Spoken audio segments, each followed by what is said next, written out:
ભેંસોનું દૂધ। ડુંગરા અને વનરાઈ વચ્ચે જ્યાં જુગો જુગતી વિવાહ વર્તે છે, એવી હોરઠ દેશની સોહામણી। ગીરના તો સોણાય મીઠા લાગે। ઘણી ગીર કપાઈ ગઈ છે, કપાતી જાય છે, પણ જે ભાગ હજુ રહ્યા છે તે ભાગની રૂડપ ખરે જ અદ્ભુત છે। ઉનાળાના હૂકા દિવસોમાં પાન ખરીને ઝાડ છૂટા થઈ ગયા હોય, ખડ હુકાઈને ઉડી ગયા હોય અને ઝરણા સૂકા પડ્યા હોય ત્યારે તે ભાગમાં જનારને ઘણી ખૂબ જણાતી નથી। પણ એક બે હારા વરસાદ થઈ ગયા પછી વનરાઈ લીલવણી ઓઢવણે ઝઝૂમતી હોય, લીલાછમ ખડ છાતીપુરા ઊભા હોય, દરેક નદી ઝરણું આનંદમાં ખળખળાટ કરી રહી હોય, તે સમય ગીરની જોઈ હોય તેનાથી જીવતા સુધી ભૂલાય તેમ નથી। એક સારો વરસાદ થયાના ખબર મળતા તો દૂર દૂરથી રબારી, ચારણ, આહિર, કાઠી અને દરેક મોટા માલધારી પોતાના ઢોર લઈ ગીરમાં ચારવા જાય છે। ઠેક ઠેકાણે ઝૂંપડા અને ઢોરની ચોકો બંધાય છે। પરોળીએ પરોળીએ વલોણાના ઘમઘમાટ, ઘંટીના નાદ સાથે ગવાતા પ્રભાતિયા। રાત્રે ક્યાંક ભજનની ધૂન તો ક્યાંક દુહા, ક્યાંક વાતો તો ક્યાંક રબારી, ચારણના પાવાના મધુર નાદ, ક્યારેક ડુંગરા ગજતી મુકતી સિંહની હૂંફ તો ક્યારેક પશુએ નામના હરણની ચિકારીઓ, ક્યારેક સાબરના ભાડુક, મસ્ત ખોટલાની ત્રાળ, મોરલાના ટવકા। આ બધું જેણે અનુભવ્યું હોય તેને જ ખબર પડે। બરાબર મધ્યવીરમાં ડુંગરે વીંટ્યું એક તીર્થધામ છે। ત્યાં રૂકમણીનો ડુંગર છે, તાતા પાણીનો કુંડ છે, ભગવાનની શ્યામ મૂર્તિવાળું મંદિર છે। એનું નામ તુલસી શ્યામ છે। કેટલાક વર્ષો પહેલાં તુલસી શ્યામની આસપાસ કેટલાક ચારણોનો નેહ પડ્યા હતા। દેશમાં દુકાળને લઈ ઉનાળામાં પણ કેટલાક ઝૂંપડા બાંધી ત્યાં જ પડ્યા હતા। તેવામાં ઢોરમાં એકદમ સીણીમાં રોગ ફાટી નીકળ્યો। ઘણા માલધારીઓ માલ વિહોણા બનીને માત્ર લાકડી લઈ દેશમાં પાછા ફર્યા। બહુ થોડા ચારણ કુટુંબ ત્યાં રહ્યા। એક ચારણને માત્ર બે નાના ખડાયા રહ્યા, બાકીના ઢોર તો મરી ગયા। પણ ચારણિયાએ પોતાના પિયરથી બે પાડીઓ લઈ આવી। આ પ્રમાણે એક ચારણને 4 નાના ખાડાઓ થયા। તેના ઉપર જ તેનો નિભાવ હતો। આગળ જતાં સારી ભેંસો થશે, એના દૂધ ઘીમાંથી ગુજરાન ચાલશે એ આશાથી બહુ ચાકરી રાખવા માંડી। 4 ખંડાયા મોટા થયા। અહલ ગીરની વખણાય છે તેવા વળેલા 2-2, 3-3 આટા લઈ ગયેલા શીંગ, દેવલના થંભ જેવા પગ, ટૂંકી ગુંદી ફાંટમાં આવે એવા આંઉ, પથારી કરી હુઈ રહેવાય એવા વાંસના પાટિયા, આમ બધી રીતે વખણાય એવી 4 ભેંસોના જોઈ ચારણ વર બહુ આનંદ કરે છે। દિવસે ચરીને સાંજે રજ્યું રડે જ્યારે ભેંસો ઘેર આવે ત્યારે ચારણિયાની ઝોંકના ઝાંપા પાસે જ ઊભી હોય અને જોતા વેંત જે મોડી ધાંખી ઈંડી, બાપ ગોદડ ઈંડી, ઘમા મોડી સેલર, આય રખોપરના મોડીમાં કરી ભેંસોનો આવકારે, પોતાના પછેડા વતી એના અંગ પૂછે, પછી ખાણ ખવડાવવું હોય તે ખવડાવે। 4 ભેંસોના વિયાવાને હજુ 3 માસ બાકી છે। 4 વિયાશે, અધમણ દૂધ કરશે, રોજ 7-8 શેર ઘીની છાશ થશે, ગુજરાન બહુ સારું ચાલશે વિચારોને વાતે બંને જણ કર્યા કરે છે અને આશામાં દોયલા દિવસો વિતાવે છે। ભાદરયો આવ્યો, ભરપૂર વરસ્યો, હેલી મચાવી 8 દિવસની હેલી થઈ। વરસાદ અનરાધાર પડે છે, તેથી ઘણા માલધારી ચારવા જવાને બદલે ભેંસોને છોડી મૂકે છે। એટલે ભેંસો પોતપોતાના ચારવાના નેખમે ઠેકાણે ચાલી જાય છે અને હાજરે ઘરાઈને પાછી પોતાની જાત નેસે ચાલી આવે છે। ઘણા દિવસથી રોજ રોજ આમ ચાલે છે। એક સમય બરાબર મેઘલી અંધારી રાત છે। વાદળા ઘટાટોપ જામ્યા છે। ક્યારેક ક્યારેક વીજળીના હળાવા થાય છે। વરસાદ ઝીણો ઝીણો વરસવો શરૂ થયો છે। તે ટાણામાં કોઈ આહિરના 2 જુવાન ગીરમાં નીકળેલા છે। દિવસે 4 ભેંસોને તેમણે જોયેલી નજરમાં આવી ગયેલી। આવુભર થયેલી અહલ ભેંસો લઈ જવાય તો માંગ્યા પૈસા મળે એવી આશાએ આહિરોની મતિ બગડી ગઈ। અડધીક રાત ભાંગી ત્યારે ચોર ઝોકે આવ્યા। ચારણ ચારણિયાનું નેસનું ધ્રાંગડિયું કમળા દઈ મીઠી નીંદરમાં જામી ગયા છે। ઝોકનો ઝાંપો ઉગાડી આહિરોને ભારે 4 ભેંસોને હાંકી એકદમ દોડાવવા જ માંડી। જબર આવુભેર થયેલી ભેંસો કેટલીક દોડે તો પણ લાકડીના મારમાએ જેટલી ઉગાવડે હાંકી શકાય એટલી હાંકી। સવાર થયું તો ગેર બહાર નીકળી ગયા। સવારે ચારણ જાગ્યો, જોયું તો ઝોક ખાલી પડી છે। ઘડીક તો કાર્યું કે જાંપો ઉગાડો રહી ગયો હશે, તેથી ભેંસો ચરવા ચાલી ગઈ હશે। રોટલો તૈયાર થયો, છાશ પીને રોજ ભેંસો જતી હતી તે નેખમે ગયો, ત્યાં પણ ભેંસો જોવામાં આવી નહીં। વરસાદ બહુ વરસતો હતો, તેથી બીજી નેખમે ચડી ગઈ હશે। સાંજરે પાછી નેહે આવશે એમ ધારી પાછો ઝૂંપડે આવ્યો। હાજરે ધણીયાની વાટ જોતા ઊભા રહ્યા, પણ ભેંસો તો આવી નહીં। તાર પછી ખરેખરી ચિંતા થઈ। ફરીને આસપાસ બધા સ્થળો જોઈ આવ્યો। તગીરાના ગાળે ગાલે રખડ્યો, પણ ભેંસોનો પત્તો મળ્યો નહીં। પછી તો ચોરાઈ ગયાનો વહેમ આવ્યો।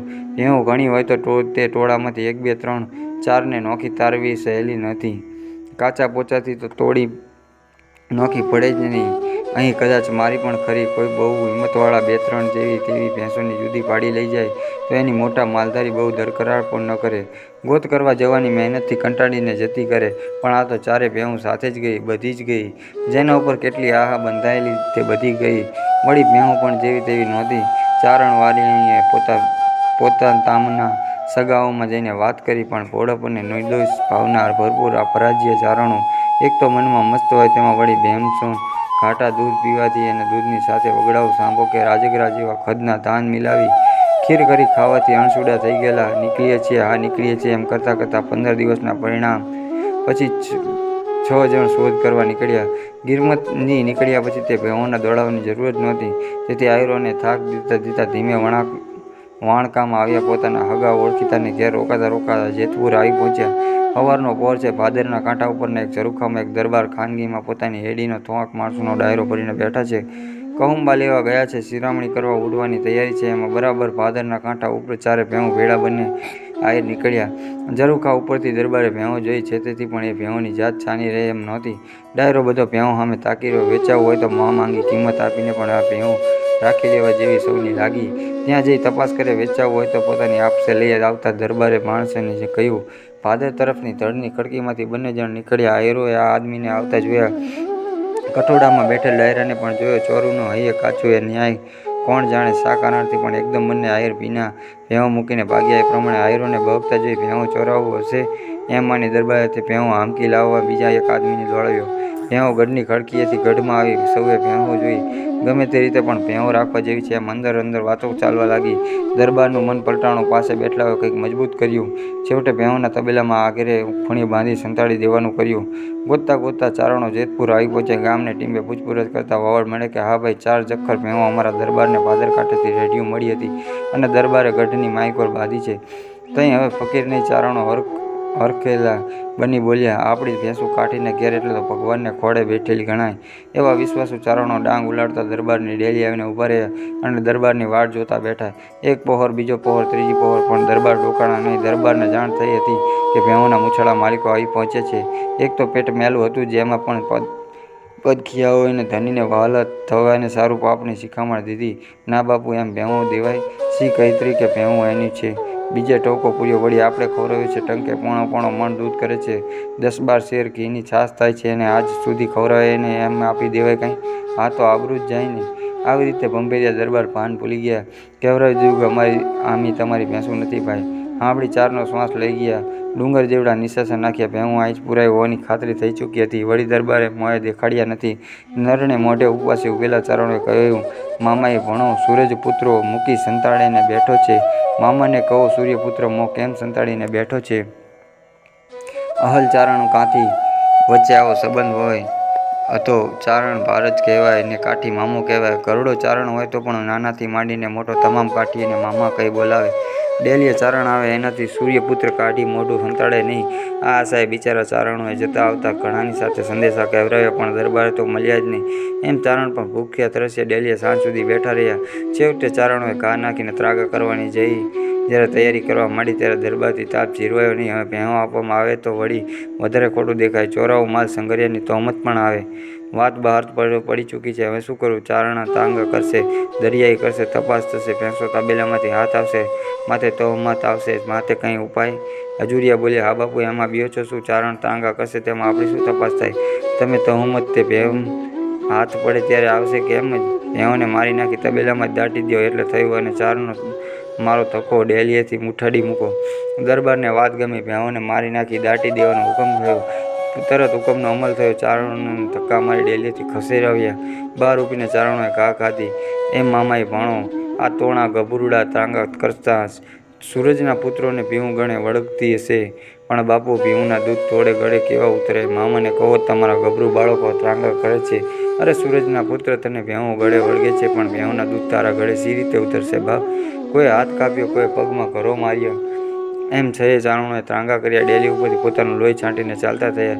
તે દોહી વસે તે રાતે દરબારમાં કોઈએ ખાધું નહીં. સૌને પછી તો બહુ વિચાર થવા લાગ્યો. પછી પસ્તાવાનું શું કામનું? સવાર થયું, વાત ચર્ચાઈ, કેટલાક રૂપિયા ઉડ્યા. તેટલેથી બસ ન રહ્યું. દરબાર ત્રાંસણીમાં દૂધ લઈને જમવા બેઠા કે ત્રાંસણી આખી જીવડાથી ભરેલી દેખાણી. એ દૂધ નાખી દઈ ફરીવાર લીધું તો પણ એમ જ થયું. ત્રાંસણીમાં આ જીવડા જ દેખાય છે. એક જ દેગડીમાંથી બધાને દૂધ પીરસાય, છતાં દરબારને તાહણીમાં જીવડા દેખાય. ચોખાનું પણ તેમ જ થયું. દૂધ, ચોખા અને ઘી ત્રણેય વસ્તુ તે જ દિવસથી બંધ થઈ. આંખે પાટા બાંધી દૂધ પીવાનું કરે તો નાક પાસે આવતા દુર્ગંધ આવે. એમ કેટલા વર્ષ સુધી ચાલ્યું. ધીમે વધ્યું. છેવટે એક સાથે 8 દિવસ સુધી કોઈ પણ ખવાયું નહીં. 8મે દિવસે ચલાણાના પ્રસિદ્ધ ભક્ત શ્રી દાના ભગતના ગધે જાતના ચેલા શ્રી ગગા ભગત ફરતા ફરતા દરબાર જેતપુરથી બીજે ગામ રહેવા ગયા હતા ત્યાં જઈ ચડ્યા. દરબારે આપા ગીગા ભગતની બહુ જ સારી સેવા કરી. પછી ક્રિલા પ્રાપની બધી જ હકીકત કહી. દૂધ ચોખા ને ઘી પોતે ખાઈ શકતા નહોતા, તેમજ 7 દિવસથી લાંગડો થઈ હતી ને બધું કહ્યું. બહુ જ કારીગરોને કહ્યું કંઈક દયા કરવા આપા ગીગાને પગમાં પડી વિનવ્યા. આપા ગીગાને દયા આવી. તે દિવસે દરબારને પોતાની સાથે જમવા કહ્યું. આપા ગીગા જાતે ગંધે હતા, છતાં દરબારે તેમની સાથે બેસી તેમનું હેઠું અન્ન લીધું. તે દિવસથી જીવડા દેખાડા બંધ થયા. 12-13 વર્ષ સુધી આ પ્રમાણે ચાલ્યું. 8 દિવસ મેં માણસ મોકલી આપા ગીગા ભગતની જગ્યાએથી ધૂપ મંગાવી લેવાનું નિયમ રાખ્યું. તેવામાં આપો ગીગો દેવ થયા. દરબારને પણ કંઈક વાત વિચારે પડી. પસ્તાવો પણ કંઈક ઓછો થયો. એટલે વળી દૂધ અને ચોખા ઉપર અરુચિ થવા લાગી. જીવડા તો ન દેખાય, પણ એ વસ્તુ સાંભળી આવે કે તરત અણગમો થઈ આવે કે થાળી પાછી મોકલે. પછી આપા ગીગાની ધજા દરબારગઢમાં એક ઓરડામાં રાખી ધૂપ વગેરે બરાબર નિયમિત જગ્યાએથી મંગાવી કરવા માંડ્યો. એટલે એ વસ્તુઓ થોડી થોડી ખાવી શરૂ થઈ. પણ 4-5 દિવસે વળી અરુચિ થઈ આવે. 3 ટંક બધાને જમાડતા. બહુ સારી રીતે નોકર ચાકરની બરદાસ્ત રાખતા. કોઈ પણ ડેલી આવે એને ગમે એટલા દૂધ ઘી જમાડતા, પણ પોતે જિંદગી રહી ત્યાં સુધી જૂઠથી એ વસ્તુઓ જમી શક્યા નહીં. થોડું થોડું જમી શકતા. તે દિવસોમાં પણ થાળી આવે છે. ઘણીવાર સુધી એક નજરે જોઈ રહે.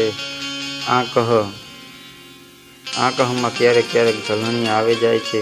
અને ગીગો કહી આપા ગીગાનું સ્મરણ કરી ધીમે ધીમે થોડું ઘણું જમે. 7 દીકરા થયા. બધા નાની વયમાં જ વયા ગયા. કોઈ 2-3 તો કોઈ 5 વર્ષના થઈ મર્યા. છેવટે 70 વર્ષની આવદા પગી દરબાર નિવસ થયા. લોકો કહે છે એને ઘા લાગી ગઈ.